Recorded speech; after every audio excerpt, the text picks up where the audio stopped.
soeur à vous, les armes de l'Ukraine, dit-on, ne sont pas entièrement versées à l'Ukraine. Les moyens financiers qui ont été confiés, qui devaient être reversés à l'Ukraine, ne sont pas entièrement versés. Il y a des armes en perdition, il y a de l'argent qui circule. Alors cela donne droit à ce que nous voyons actuellement sur le Mali. Et il va falloir faire très attention, prendre toutes les dispositions, n'est-ce pas, matérielles et spirituelles même, à ce que le Mali ne vacille pas de ce côté-là.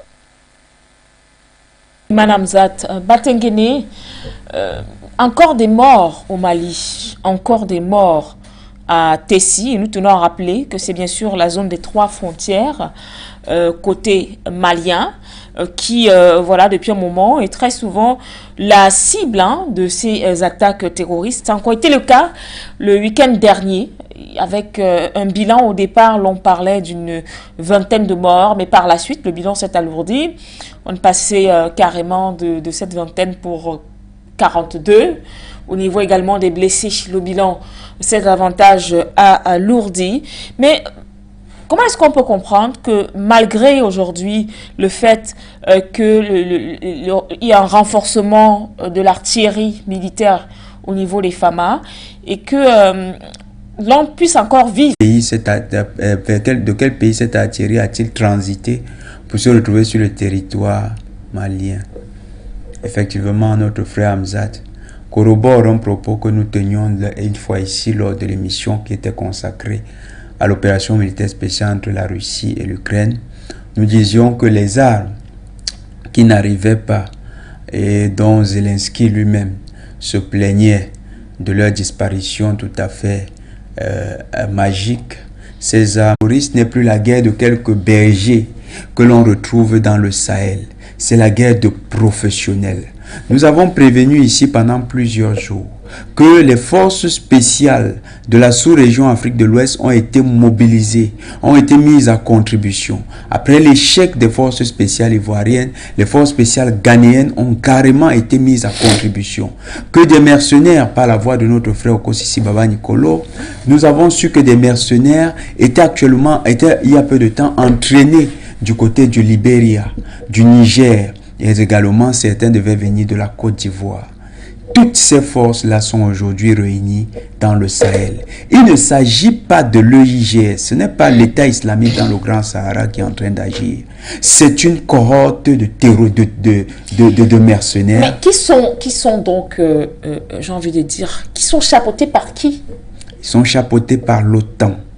Souvenez-vous, il y a quelques jours, la semaine dernière, la porte-parole du State Department prévenait que tout pays qui aura une collaboration avec la Russie sera considéré comme un pays qui contourne les sanctions et dont lui-même subira les foudres de la communauté internationale autoproclamée, si ce n'est l'axe du mal.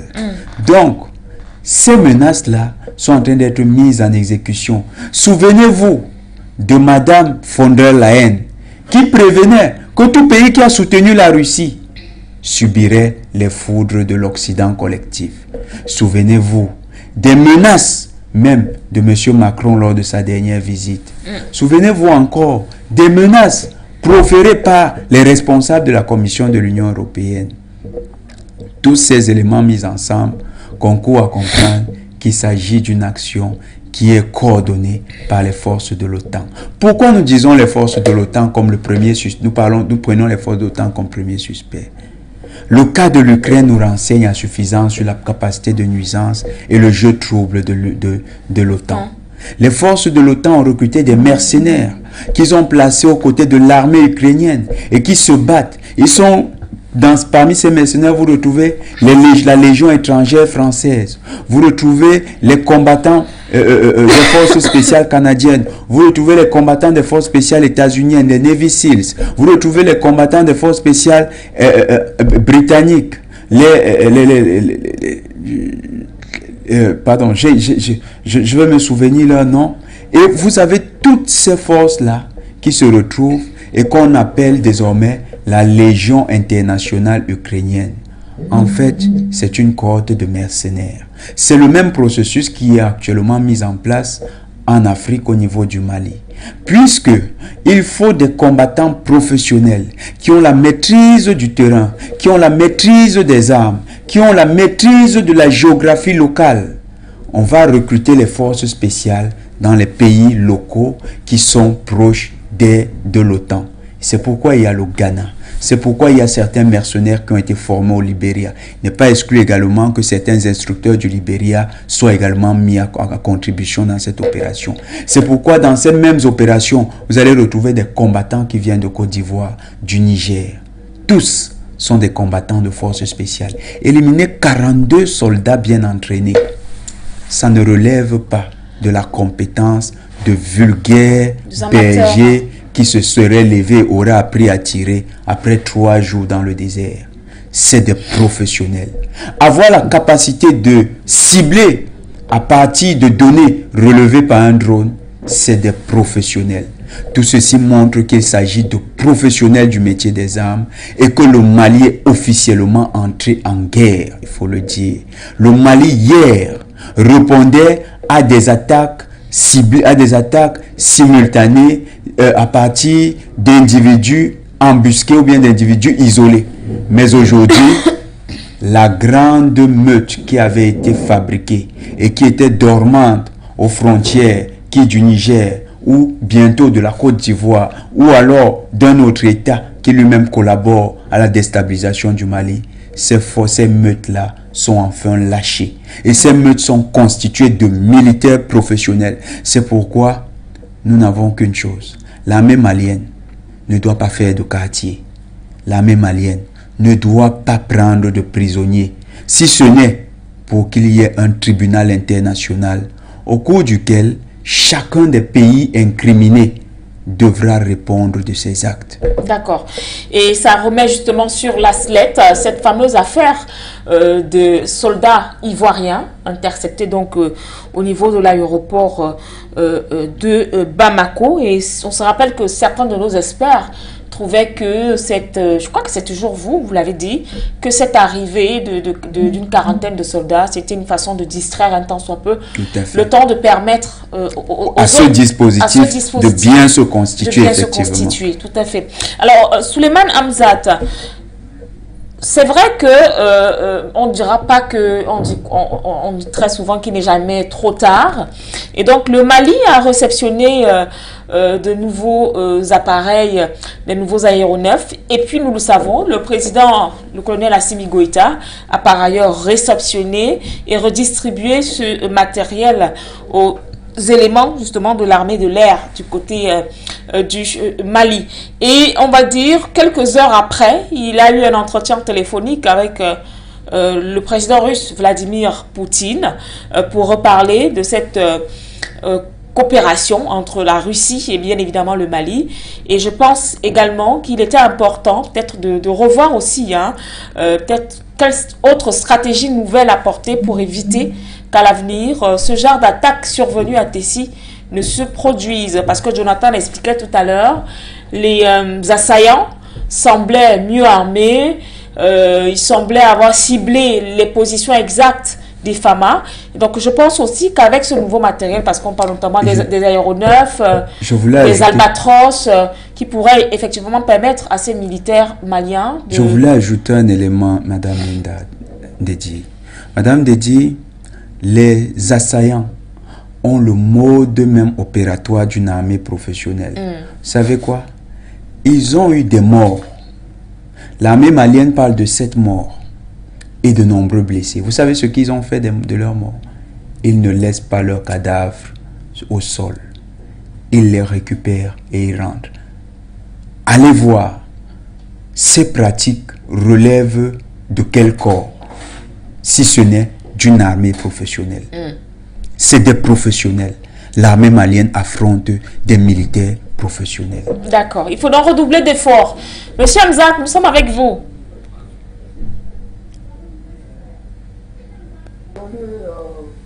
Je suis très heureux de l'analyse que vient de faire, n'est-ce pas, Jonathan, parce qu'il est sur 3 points.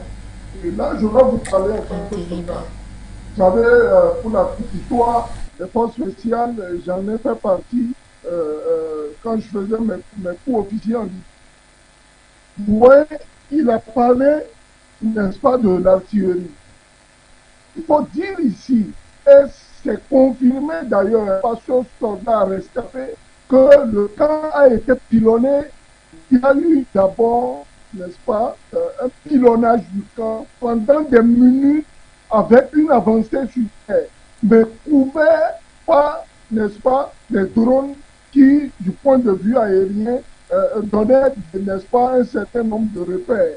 Ben, il a pris le temps, il a pris le soin de nous expliquer zone par zone comment l'attaque s'est faite.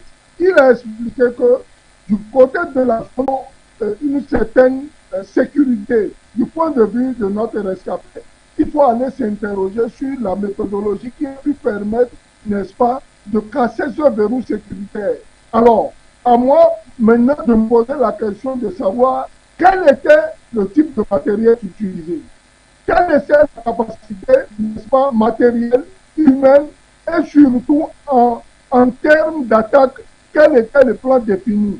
C'est vous dire quoi? Quand je me pose les trois questions, et là je donne encore raison à Jonathan Batengere, qui dit que non seulement il y a eu des drones qui ont permis de balayer la zone et de voir la position, n'est-ce pas, de la caserne, sachant que je vous ai expliqué antérieurement que cette caserne a été enclavée au milieu d'un désert, et pour qui connaît le désert, il n'y a pas de lampadaire là-bas qui éclaire des routes, il n'y a pas non plus de poteaux électriques qui permettent de signaler l'entrée, n'est-ce pas, d'un village ou d'une caserne ou encore plus d'une ville. C'est une zone totalement enclavée et cela a permis, n'est-ce pas, et vous savez, sur les drones aujourd'hui, il est installé des infrarouges où vous pouvez, même de la nuit, avoir des images d'une netteté à nul autre pareil en termes de clarté. Donc, cela a permis à ces djihadistes-là d'arriver jusque sur la caserne. Mais avant d'arriver sur la caserne, pour le moment devenu aujourd'hui une armée déterminée. Et je vais chuter un peu sur le cas de, n'est-ce pas, les cas que vous avez cités, à savoir le cas des armes qui viennent de l'Ukraine. Ça, nous en avons parlé, j'en ai parlé plusieurs fois. J'ai même attiré l'attention de quelqu'un qui a remonté l'information au niveau n'est-ce pas, du ministère de la Défense sur la possibilité pour ces gens-là d'attaquer à partir des trois frontières.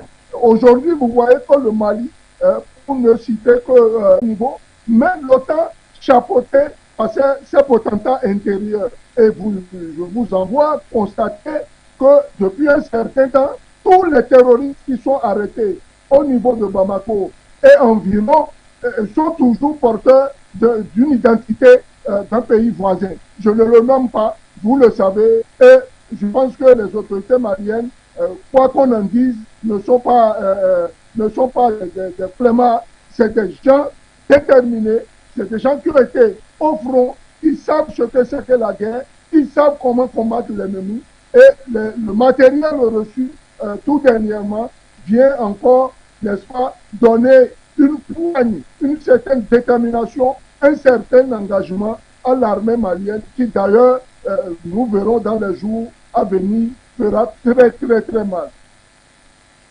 Monsieur Souleymane Hamzat, avant peut-être d'aller au standard, revenir à vous, hein, Jonathan Batengene. Alors, avec ce nouveau matériel, est-ce qu'il est possible aujourd'hui de se dire que l'armée malienne, les FAMA, seront davantage mieux aguerris à riposter à ce genre d'attaque? Oui. Va participer à davantage asphyxier et créer une force de dissuasion tout à fait pertinente dans la zone. Mais il y a aussi que tout ceci se passe en prévision, parce que nous sommes dans le début de la guerre. L'escalade n'est encore qu'au niveau des attaques officieuses. Vous avez les forces spéciales là qui sont, ils ont connu 7 morts. Ça veut dire qu'il y aura des représailles. Donc, quand ils vont revenir, ils vont davantage connaître au niveau des forces au sol.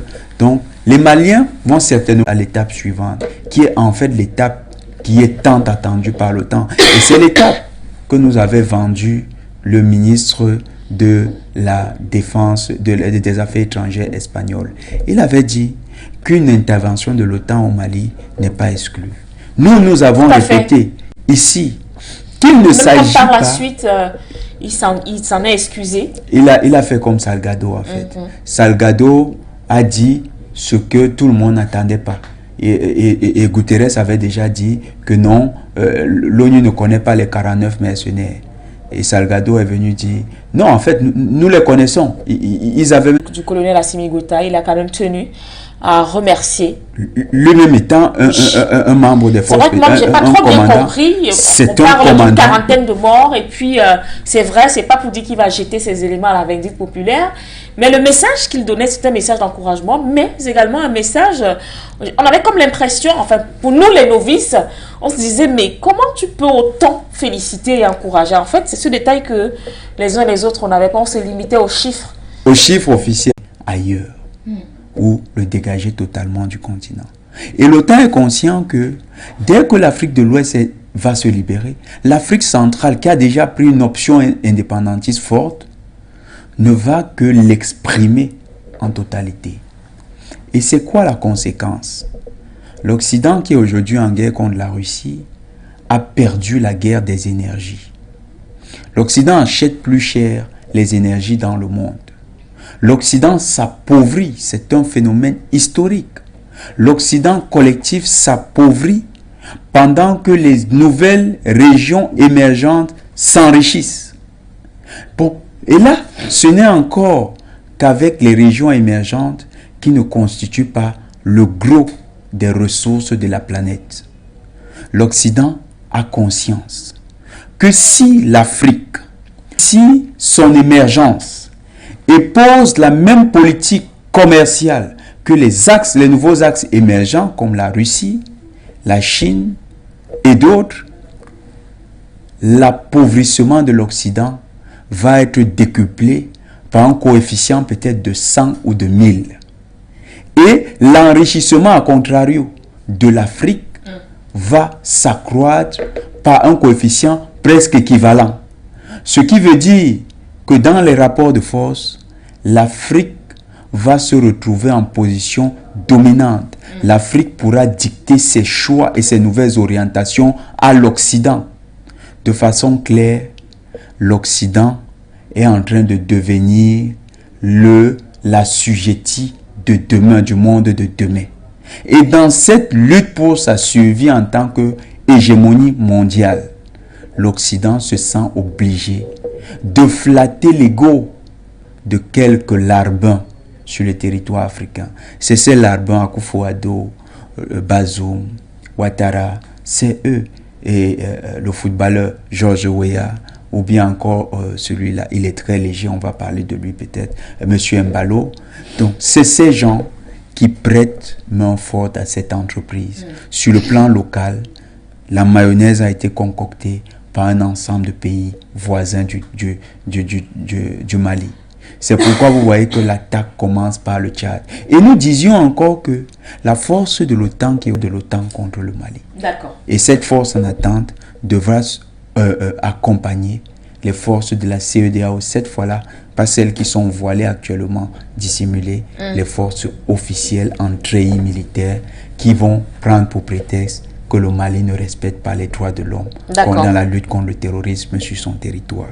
Merci beaucoup, Monsieur Batengeli, pour tous ces éclaircies. Alors, Monsieur Souleymane Hamzat, est-ce que tout ce qui arrive aujourd'hui n'est pas une façon de marquer, j'ai envie de dire, l'amertume, de marquer justement... Est-ce qu'on ne peut pas considérer cela comme peut-être une punition des pays, par exemple, membres du Sahel, qui affichent ainsi leur mécontentement depuis bien évidemment la sortie du Mali du G5 Sahel? Pour ma part, le G5 Sahel, il n'existe que de nom. Le président Bazoum d'ailleurs le dit, lui qui est encore, n'est-ce pas, du G5 Sahel, il y a même eu une tractation, n'est-ce pas, pour essayer de faire revenir le Mali dans le G5 Sahel. mais c'est perdu. Le Mali a pris un envol qui aujourd'hui est connu tous. Je vous renvoie aux statistiques. En matière de puissance sous-régionale, le Mali vient aujourd'hui en première position, devant la Côte d'Ivoire, même le Nigeria. Pour dire que les capacités opérationnelles, n'est-ce pas, en termes de mode d'attaque et de défense du Mali, n'est-ce pas, sont en train de se renforcer, de se forcer davantage. Mais on ne pourrait pas faire cette analyse-là, vous voyez, au vu des événements de Tessie, sans vraiment voir déjà sur l'implication de ceux-là qui alimentent, n'est-ce pas, ces délinquants notoires qui jalonnent le désert et qui créent l'insécurité au sein de nos populations.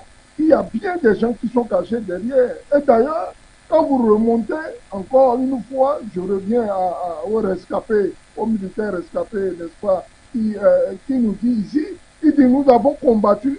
Il y a même des frères, malgré qu'ils étaient en train de mourir, ils ont prononcé n'abandonnez jamais. Ça nous donnait la force, la détermination d'aller jusqu'au bout de ce combat-là. Et à un moment, il nous a fallu nous replier sur la RN7, la RN47, et de là, avions eu le temps de constater une pléthore de véhicules, dont d'autres immatriculés nigériens. Je ne voulais pas citer ce pays-là. Mais malheureusement, j'ai lancé des modes, n'est-ce pas, d'alerte sur, n'est-ce pas, ce pays-là. D'ailleurs, d'où, souvenez-vous d'ailleurs, qu'à l'entrée des soldats à Kidal, l'armée malienne est rentrée en profondeur et les terroristes, que vous savez là, comme nous connaissons tous, ont pris la tangente. Beaucoup ont été sur le Niger. Et qui sait, Gao et le Niger, c'est quelques kilomètres. Maintenant, redescendant du côté des trois frontières, c'est vous dire qu'il y a un émiettement, n'est-ce pas, de ces délinquants-là, en groupe, n'est-ce pas, d'attaque à travers tout le territoire. Je vous renvoie sur les événements qui ont eu lieu il y a 2 semaines, où il y avait des attaques simultanées, coordonnées et à la même heure.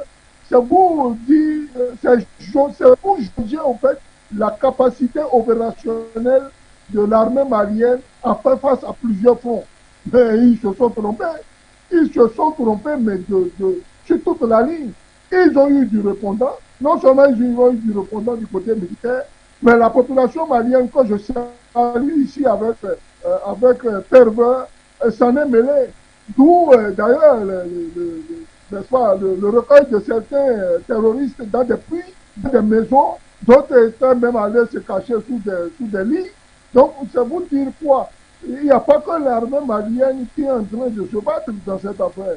Il y a aussi le peuple malien qui, n'est-ce pas, de sa position, fait tout son possible pour permettre à son armée de rester debout. Mais allons plus loin. Dans l'analyse, vous me recevez? Tambour. Si vous permettez, M. Hamzat.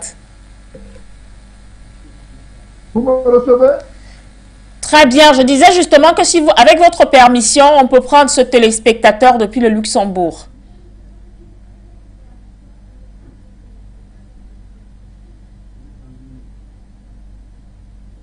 Je suis en ligne, merci beaucoup, bonjour. Bonjour. Bonjour au plateau, bonjour à Linda, bonjour à tout le monde. Merci à tous, merci pour tout ce que vous faites. Vous êtes un média qui redonne de la voix aux Africains, qui remet les Africains au centre des affaires.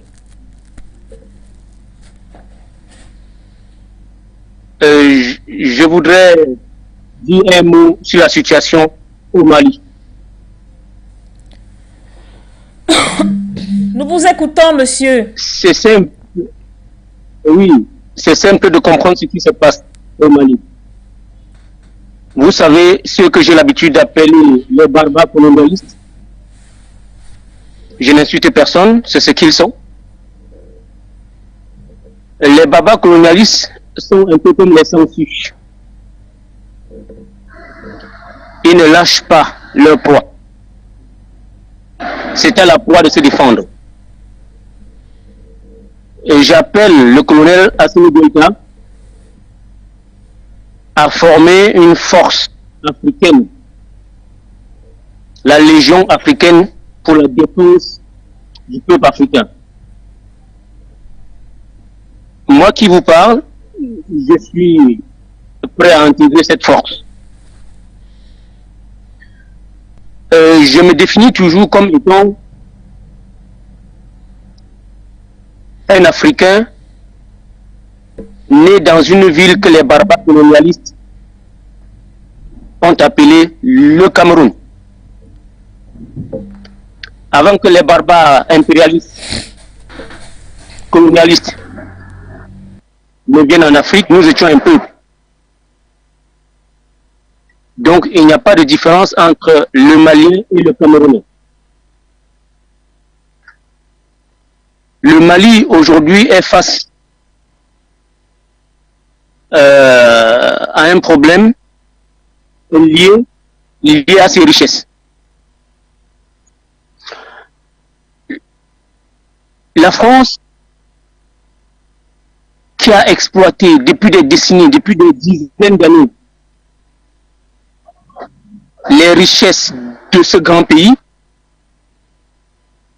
ne supporte pas la gifle d'Assimi Goïta. Tous Africains, soyons derrière Assimi Goïta, redoublons d'efforts et nous gagnerons. Merci beaucoup. Merci également de nous suivre depuis le Luxembourg. Nous avons Monsieur Jean Sakpounou. Bonjour et merci d'être des nôtres encore aujourd'hui.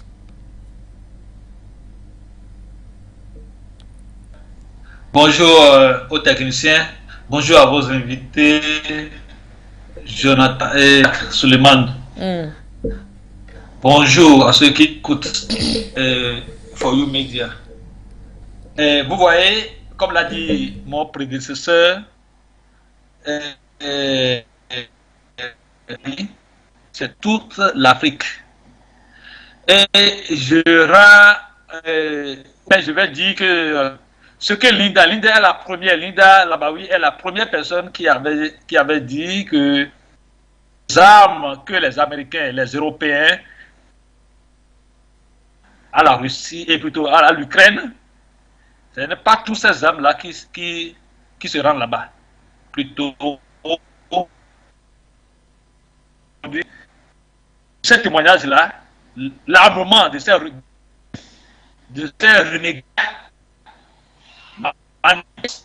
parce que quand effectivement on ne peut pas les appeler terroristes, non, c'est des renégats manipulés par la France.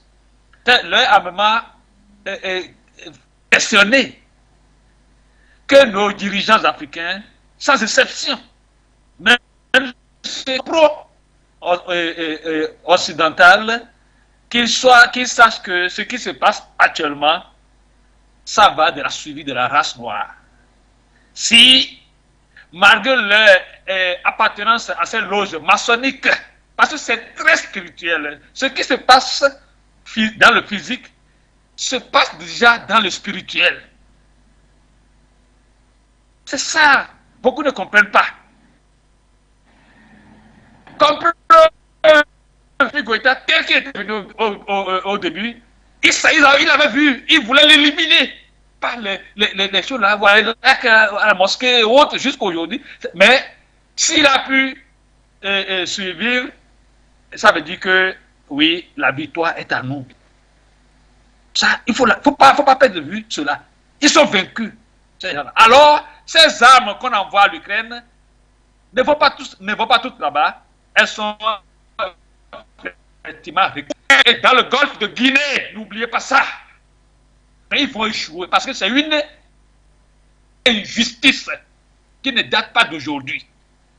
Et la conscience africaine doit être réveillée davantage pour que tous ces dirigeants africains, sans exception, comprennent que ça va de la suite de leur propre existence. Parce qu'après eux, leurs enfants vont vivre Ils ne vont pas toujours rester dans ces pays-là européens, ces consorts. Ils vont revenir. Parce que ce qu'ils vont subir dans ces pays occidentaux, bon, cela va leur faire ramener dans leur propre pays, l'Afrique.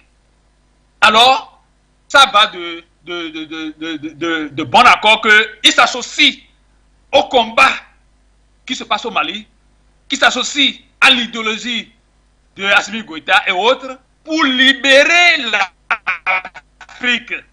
Pour libérer l'Afrique. Et l'Afrique doit être libérée parce que elle est la terre où Dieu, le Créateur, a créé un humain, il lui a tout donné. Nous ne manquons de rien en Afrique. Nous avons, que ce soit la spiritualité, l'économie, nous l'avons. Mais ces charognards, ces barbares, continuent toujours de nous persécuter partout sur la terre. N'oubliez pas de vivre. Alors, c'est un combat de longue haleine. Et nous ne créons pas ce combat, c'est divin. Ça va toujours continuer jusqu'à la totale libération du continent africain et de la race noire, la race humaine. Parce que la race humaine est menacée par ceux-là, c'est barbare. Alors, vigilance. Vigilance. Et je suis certain, beaucoup pris pour vous. Je suis certain que nos ennemis vont complètement être dévoilés, déshabillés, et le monde entier les verra. Le monde entier les verra. Vous verrez. Donc, nous sommes en guerre, et du courage à vous. Chacun va faire sa part et apporter sa contribution à la libération du continent africain. Merci. Et je vous bénisse. Merci beaucoup, Monsieur Sakpounou, pour votre contribution. Je vais retourner avec vous, Monsieur Hamzat. C'est vrai que le temps nous tient véritablement. On va bientôt se quitter.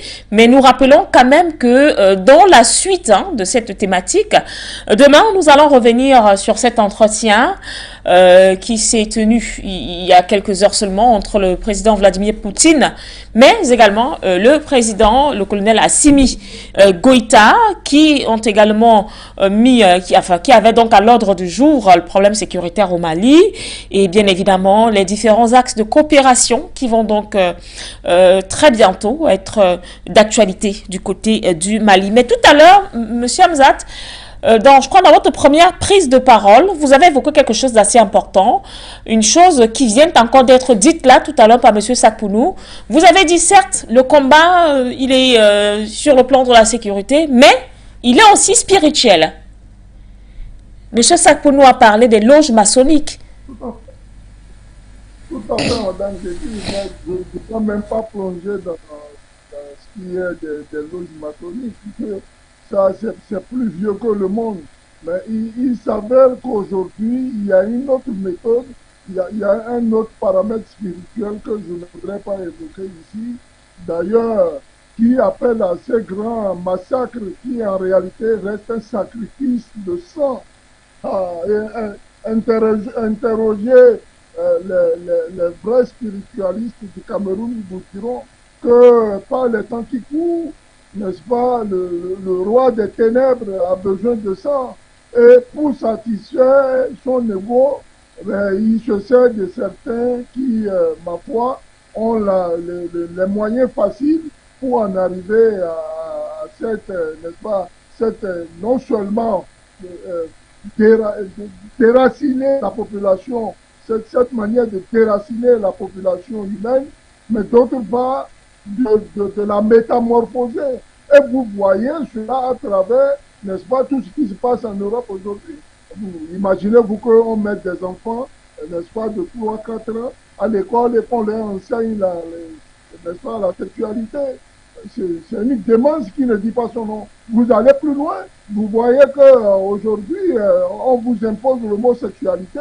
D'ailleurs, j'ai été bloqué un bon mois sur ma page Facebook pour avoir ne serait-ce que relayé le message du Qatar qui disait qu'ils n'en veulent pas chez eux.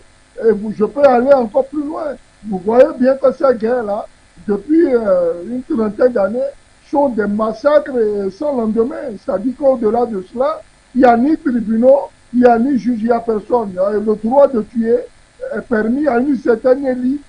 Alors, que l'armée malienne décide, par exemple, je prends son cas, de repousser une attaque au sein de laquelle il y a des morts, ben on vous parlera des droits de l'homme. De qui se fout-on? Donc nous voyons clair, nous comprenons ce que c'est que ce jeu-là. Et d'ailleurs, le président de la Fédération de Russie vient encore nous étayer sur ce sens-là, sur cette manière de voir le monde actuellement. Et d'ailleurs, qui paraît pour lui et pour nous autres aussi une injustice. Et vous voyez, par rapport à ça, on crée des commissions au niveau des parlements européens, on va jusqu'au niveau de l'OTAN, on veut punir, dit-on, les États qui n'accepteraient pas ce dictat, mais ils se trompent. Chaud avec dans sa bataille contre l'Occident. Dans le round soft, on a une victoire diplomatique écrasante sur la France. Ensuite, M. Ouattara est venu. Vous avez vu comment ils ont balayé M. Ouattara comme de la saleté, de la poussière sur une table. Et ça s'est fait avec beaucoup d'élégance. Les 49 soldats ont été arrêtés. Ils sont retenus à Bamako sous bonne escorte là-bas. Ils attendent patiemment leur procès qui certainement va nous révéler des informations tout à fait croustillantes et que nous aurons le plaisir de déguster ici à l'occasion de ces repas panafricains. Nous sommes également dans la confiance que la montée en puissance du dispositif militaire malien va permettre d'endiguer la menace et de respirer un air de sécurité aux frontières maliennes. Toutefois, nous disons au peuple malien, au peuple africain, à tout panafricaniste convaincu, convaincant, de par l'Afrique, de se préparer. Parce que les armes d'Ukraine qui sont en train de revenir sur le continent crépitent la mort. Et ces armes, c'est des armes de déstabilisation. Désormais, on ne va pas seulement compter sur les militaires entraînés, nos braves soldats qui défendent nos patries. Nous devons tous nous comporter comme des militaires. Tout Africain qui détient du renseignement, tout Africain qui détient des informations sur les éléments de déstabilisation, lorsque ces éléments sont avérés, contactez les autorités maliennes, contactez les chaînes panafricaines, informons-nous. C'est ainsi qu'ensemble, nous allons vaincre les terroristes, les vrais terroristes, ceux-là qui pendant des siècles ont vécu de la prédation et du pillage des peuples riches que nous sommes. Merci, M. Batengene, M. Souleymane Hamzat. Merci également à vous. Merci à tous nos milliers de téléspectateurs. Merci d'avoir été là. Demain, c'est un autre jour. Et puis, nous poursuivons avec la situation au Mali, notamment comprendre comment au lendemain, justement, de quelques attaques, le Mali reçoive du nouveau matériel, du nouveau dispositif pour renforcer l'armée malienne, les forces armées maliennes, mais aussi ce coup de fil entre le président Vladimir Poutine, parce que ça n'arrive pas très souvent, et le président Assimi Goïta. Portez-vous bien, ne manquez pas le 20h, c'est dans quelques petites minutes.